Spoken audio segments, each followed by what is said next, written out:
Hi and welcome to Terry Talks Movies. Today's video is going to be a potpourri of things that I've watched that I haven't quite figured out how to put into other videos. So there's lots of genre stuff in here, lots of weird and wonderful things, a couple of hidden gems, so we probably should get started. But before we do, today's hat is from Mike's Beef Jerky in Robe, South Australia.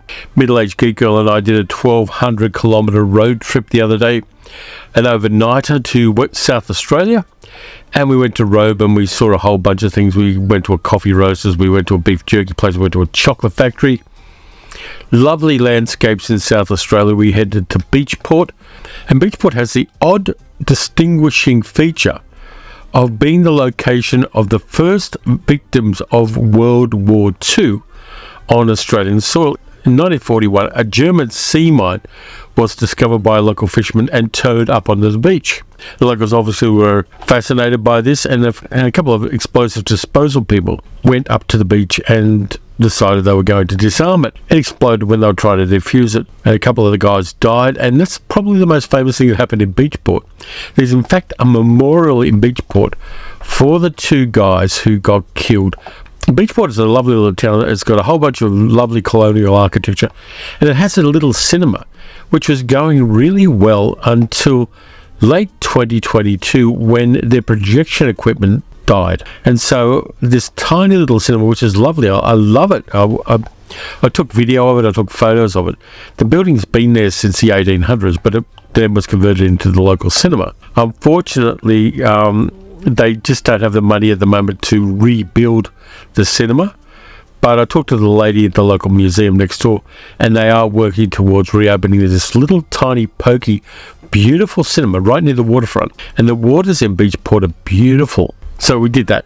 And then on the way back, I picked up some movies. I'm not going to talk about that in this video. I've done a short video about the pickups I did on the way back. I'm back, I'm refreshed, I've got a new hat, and it's time to talk about some films. I kind of went down a slight rabbit hole of Lost World movies and saw one that I hadn't seen before, a thing called Lost Continent from 1951, which is a story of a group of US military people who, after a nuclear missile goes astray and crashes on an unknown island, go to the island and climb an enormous mountain, at the top of which is a ton of uranium and dinosaurs. That's pretty much the story, but it's got a pretty kick-ass cast.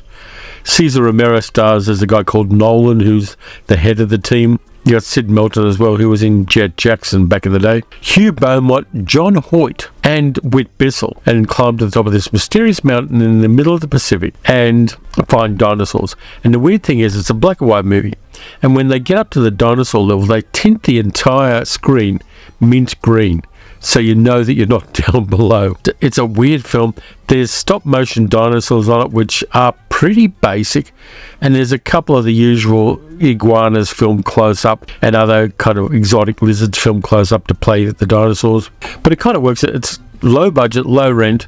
There's a lot of climbing involved. Half of the film is the guys climbing up this fake mountain on a studio set. But it kind of worked for me. I liked what it did. It had a little bit of that post-World War II camaraderie where everybody knew about teams getting together and doing impossible missions. And it kind of works. And the interesting thing is that John Hoyt's playing a scientist who's Russian, so he's a little bit sus according to the Americans on the crew. And then as the adversity gets to them, they start talking to each other and opening up. The Americans find out that he was not only a Holocaust survivor, but he'd also been in Russian prison camps as well. And so he was a good guy in a sense. So you get half film thinking, is John Hoyt's character a baddie or is he a goodie? And the movie then pivots and says, yeah, he's a good guy. He suffered a lot, and his closed offness is a result of that. And I kind of like that. The screenwriters, I think that they gave the character a little more complexity than they could have. And again, yeah, dinosaurs were basic, but dinosaurs were always basic in these kind of movies. Because I'm down that rabbit hole of Lost World movies, I thought I'd watch this one, and I can sort of recommend it. It's not the best Lost World dinosaur movie ever, but it's got enough interesting aspects to make it worth checking out, so you should check out that. Love is his curse. He is in love. You think I don't know it? I've tried to cure him of it. Am I losing my skill as a sorceress? Then I went to 1962 for a Bert I. Gordon joint. I was scrolling through YouTube and I found it and I thought, I haven't seen that, or if I have seen it, I haven't seen it for a while. And I realised I really hadn't seen it before. It's a movie called The Magic Sword, which has a bunch of other names. St. George and the Dragon, St. George and the Seven Curses, and the Seven Curses of Lodak. I'm trying to read past the camera here. And it's a cheapo medieval adventure, which Bert I. Gordon made in 1962. But the thing that he did, and the secret sauce in this, is some of the character actors. The evil sorcerer Lodak is played by Basil Rathbone, so thumbs up there. And it's the story of George, a knight who is of noble blood, but has been raised by his stepmother, whose name is Sybil, played by Estelle Winwood, who's a sorceress who's hundreds of years old. And she's starting to get a little bit forgetful. And she also has a terrific red wig. So George is 20 years old, and there's a quest from a king to rescue his daughter, Princess Helene, from the evil sorcerer Lodak, who basically feeds princesses to his dragon. Your father executed my sister for witchcraft when she was only 18 years old.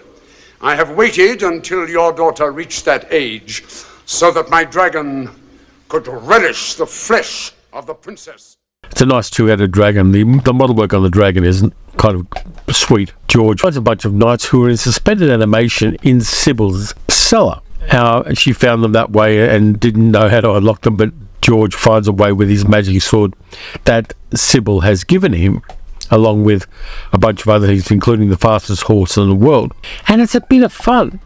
It's got some really weird things. There's a pair of conjoined twins played by real-life twins. There is also a kind of hag and a sorceress, played by none other than Mela Nurmi, who was Vampira in the 1950s on television. She's wearing quite a basic rubber mask, but she gets a bit of dialogue in there. It's kind of interesting that there's somebody with such striking and unusual features like Mela Nurmi, totally covered in a mask so you can't tell who it is. Angelo Rosito turns up as well as one of the people of short stature in the movie. I like the fact that Bert I. Gordon tried to do a sword and sorcery movie on a crazy low budget. Yes, he got actors whose careers were on the downslide, like Basil Rathbone and Estelle Winwood, who steals the movie. She is great. She's having a lot of fun in this film. Gary Lockwood plays George, and Gary Lockwood is not the first person you think of when you're thinking medieval knight. He's got too much of an American contemporary feel. He was in the TV series at the time called The Sergeant. He then later went on, of course, to do 2001: A Space Odyssey. He did Model Shop for Jacques Demy as well, which is the movie I like better than I like 2001. The magic sword works, and it's got some forced perspective and a little bit of process work and other things to make the magic work, but I like it more than I thought I would. It's odd there where they're trying their best with what they've got to tell this larger-than-life magical story, and they sort of succeed. I'm quite impressed with it, in fact. I like it's a fairly standard sword and sorcery kind of story. It works. There's a lot of imagination going on here. There's some interesting acting from the older actors. You never quite know what's going to happen next, which is a joy with this kind of film, where you can predict the plot line of a movie of this level. It's a bit of a disappointment, but this movie doesn't disappoint there. It does have some unpredictability and ends on a little tongue-in-cheek note, which I appreciated. That's another recommend for me. It is all over YouTube, so you'll be able to find it, but I've also found a few cheap DVD copies of it. I don't know the quality of the transfers on those DVD copies because I haven't watched them yet, but you've got both options if you want to look at this film. Next one I got for you is a 1939 English spy comedy with some very high-level talent involved. It stars Laurence Olivier, Ralph Richardson, Valerie Hobson, and it's a little bit of pre-World War II spy drama. It's set in 1938. It's called Q Planes. Women, what should we do without them? I tell you, McVeigh, I love everything about them. Their touching loyalty, their astonishing self-sacrifice, and their still more astonishing sacrifice of everybody else. Its name, when it was released in the US, was called Clouds Over Europe, which sounds like a weather forecast. But this one is great because Laurence Olivier isn't doing his best work here. He is at best adequate as Tony McVeigh, the pilot who helps the real hero of the movie stop a German secret mission, which is using radio jamming to down experimental warplanes that the British are testing so that they can pinch all of the new technology in them. There's a salvage ship off the coast of England which is jamming, and then when the planes pancake on the ocean, they grab the planes and kidnap the pilots. But the guy who steals the movie is Ralph Richardson, playing Major Hammond, a spy master who's investigating these mysterious disappearances of experimental planes across the world. It's not just happening in England. Now, in the past year, machines on test flight have disappeared from Bordeaux, Toulon, Los Angeles, Kronstadt, all these machines carrying valuable secret experimental apparatus. Now, is that coincidence? And he is a lot of fun. And he's got the little bits of business he does. He's constantly calling his girlfriend to cancel dates with her, which is an ongoing joke all the way through the movie. And he has all of the best dialogue. The cops come in to arrest people.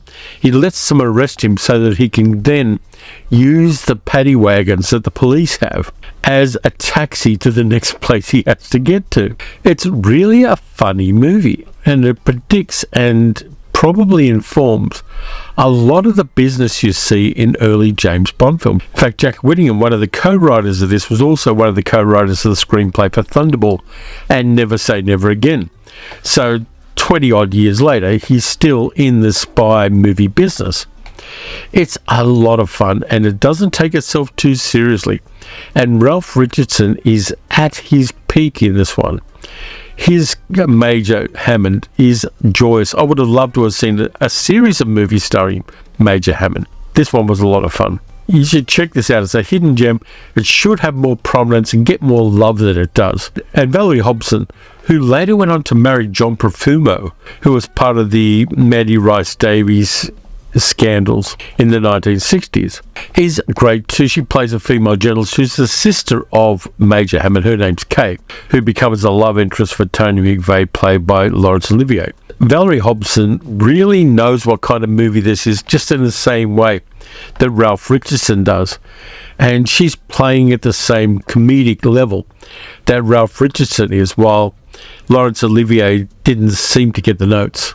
Odd film from that point of view, but a lot of fun. A joyous little spy comedy on the brink of the start of World War II, which really, every time I watch it, I just love it. And the dialogue is crisp and sharp and funny and silly. There's a bit where Major Hammond is walking down the street with his umbrella and thinking his way through what's actually happening, and he absentmindedly spears a carrot in a street vendor's stall. The street vendor tells him he's got to pay for it, and he wanders past with this carrot on the end of his umbrella and feeds it to the man's donkey on the front of the cart. And it's a whole bit of business, and it's just beautifully done.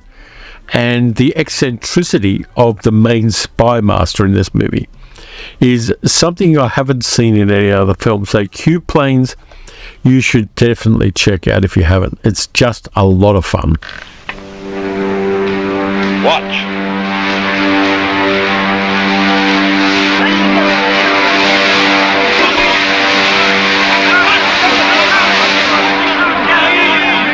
I then dived back to 1936 for a Boris Karloff, Bela Lugosi movie that I hadn't seen, directed by Lambert Hillier, who also directed Dracula's Daughter.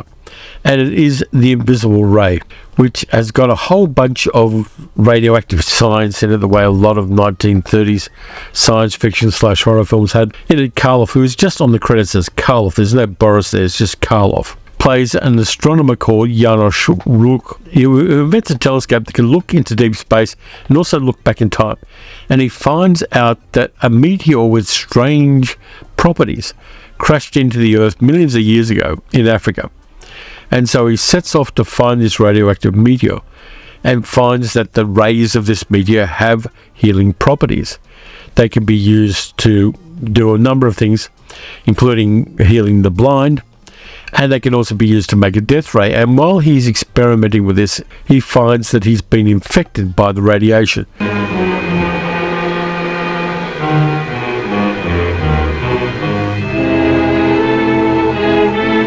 and anything he touches dies. He pats his dog and the dog dies. That's sad.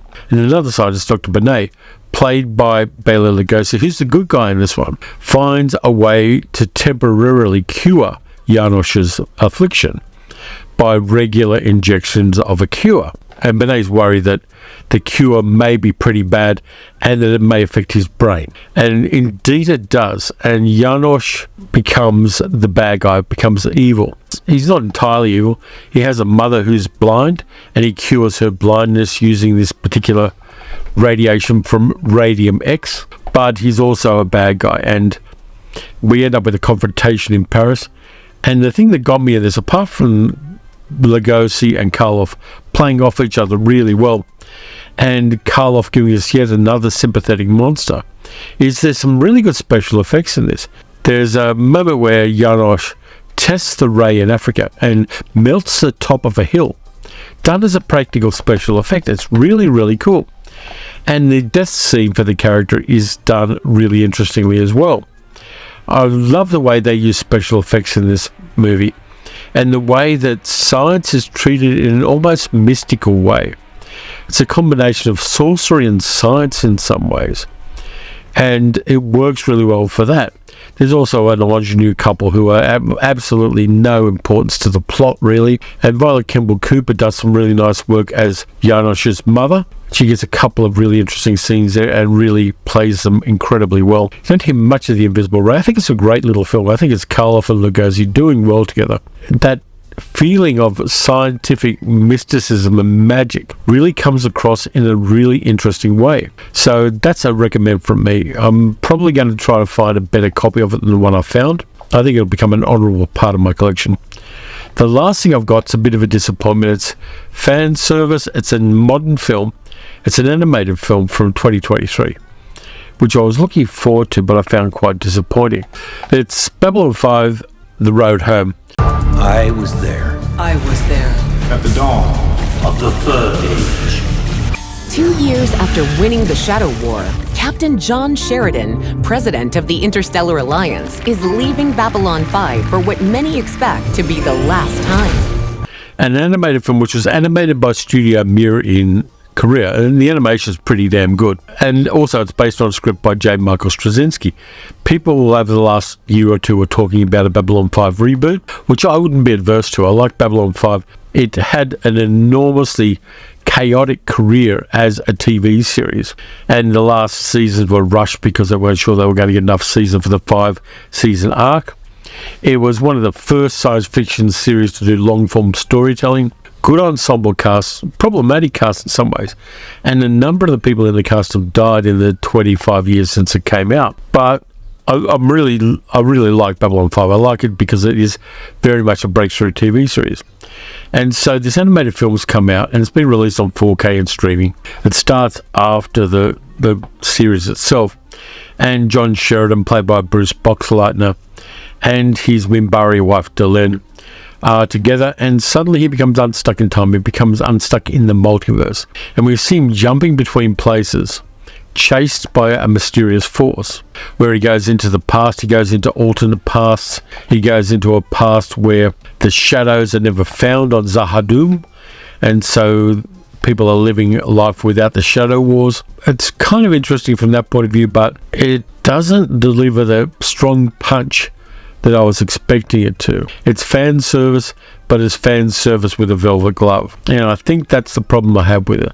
They got as many of the original actors to do the voices, but I'm not sure whether their energy levels are quite where they need to be on that voice work, which is a pity. It's good to revisit that universe and see all of the shadows running across a plane and see Babylon 5, the space station, but it just didn't feel like anything more than a cash grab in a sense and fan service, which I think is a pity. I think that a total rethink and reboot of Babylon 5 I will be there for. I would love for that to happen with a new cast, maybe even new characters. It probably won't because of reasons, but I wouldn't be adverse to that. But this is not it, and it disappointed me, which is a bit of a shame. I'm sure that other people will feel differently, but for me it just didn't give me what I needed as far as something new within that universe. I mean, what might be good even is another movie or another series set in that universe, not like Crusade or one of the other things that came after Babylon 5. It's an interesting universe. It's a textured and vivid universe, which I think could be part of something new were they to choose to do that. But Babylon 5, The Road Home, just didn't do it for me, and I'm a little bit sad about that. So there are some things that I've watched and enjoyed for the most part. Bit random, but they didn't quite fit into any other thing I was doing on the channel. So thanks a lot for watching. If you enjoyed this, please let me know. Do a like, subscribe, leave a comment, hit the notification bell. You can support the channel by becoming a channel member. You can also support the channel by donating at patreon.com/TerryTalksMovies. Got some interesting things coming up during the week. Got a really solid science fiction Saturday for you next time. But until then, watch some good movies, watch some bad movies. Just grab a random bunch of films that you're not sure about and know very little about and go for it. And I'll catch you next time.